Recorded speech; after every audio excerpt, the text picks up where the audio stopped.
Hello everyone, welcome back to this channel. In this video, I will show you the easy and clear steps on how to set status messages in Microsoft Teams on Android. How to set status messages in Microsoft Teams on Android. Make sure you keep watching this video until the end. Let's get started right away. Firstly, open the Microsoft Teams app on your Android device.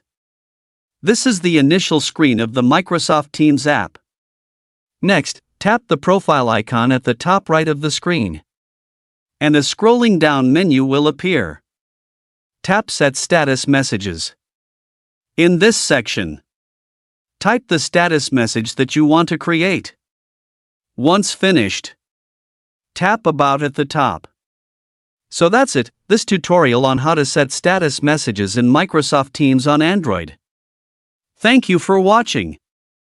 I hope this video was helpful. See you in the next video.